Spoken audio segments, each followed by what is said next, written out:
SCP-811 should be kept in a climate-controlled cylindrical glass enclosure between 10 and 20 meters in diameter, filled to the depth of no less than 2.5 meters on average with wetland soil and stagnant fresh water.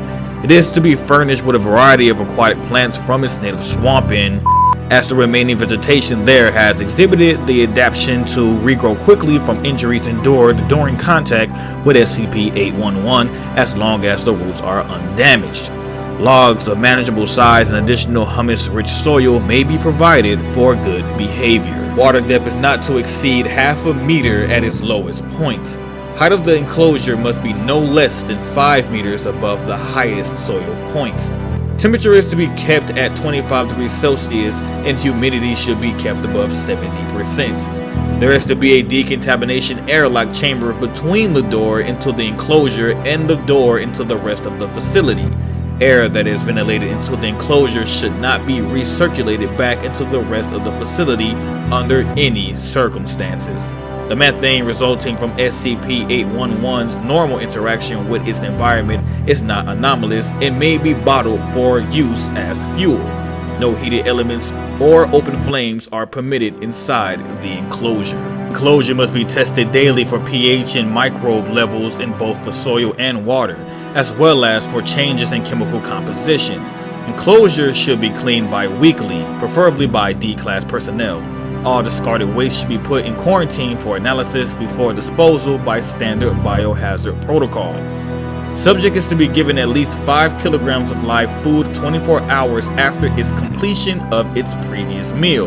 Subject is not averse to preying on humans, and it is recommended that personnel not enter the enclosure if SCP-811 has not fed in over 16 hours. No invasive medical procedure may be performed on SCP-811 outside of emergency situations in which such a procedure is required to save the subject's life.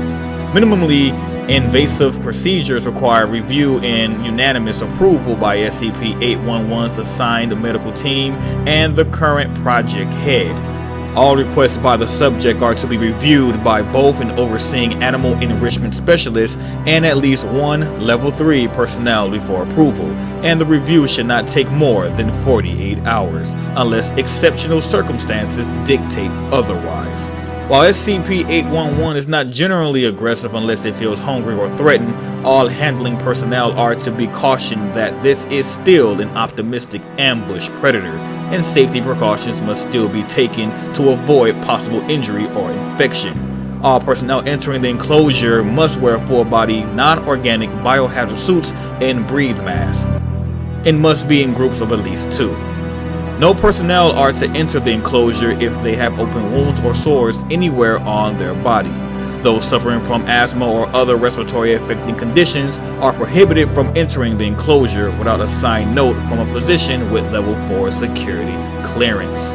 As far as research indicates, SCP-811 cannot cause serious injury to anyone properly wearing their biohazard suit.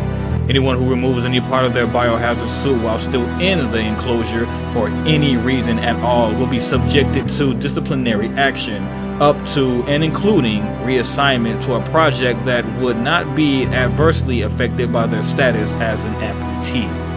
SCP-811 is shaped similarly to a human female with disproportionately long and thin limbs and a slightly bloated abdominal region. It is 171 centimeters tall and weighs just under 47 kilograms due to its strange physiology.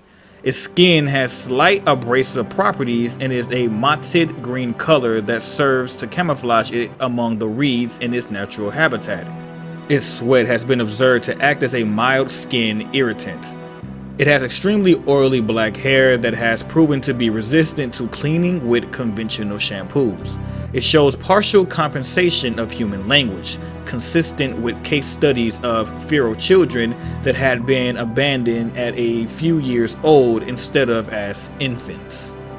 The palmoplantar surfaces of SCP-811's skin constantly secrete a clear green tinted mucus with minor adhesive properties. This mucus does not appear to have any effect on SCP-811's own tissue, but any other organic matter that it comes in contact with begins to rapidly decompose through processes not fully understood, reducing the matter into a black liquid. SCP-811 can then absorb said liquid through its skin and directly into its circulatory system. Tests have shown that SCP-811's entire circulatory system is filled with liquefied decaying matter.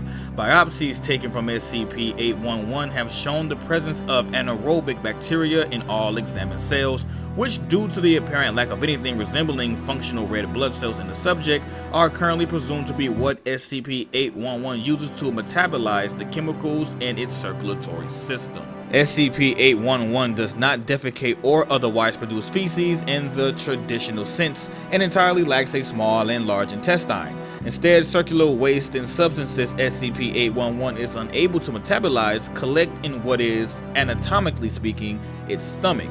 Within the stomach, enzymes and bacterial flora caused it to congeal into a grainy tar-like substance that SCP-811 periodically voids by voluntary projectile regurgitation, a mechanism which is used to hunt.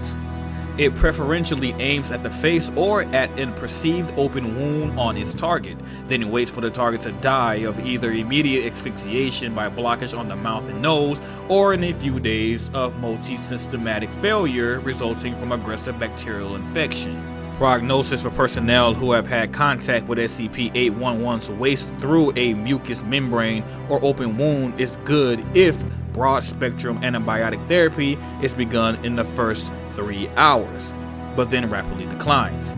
Personnel who are D-class or have gone 12 hours without getting treatment may request termination.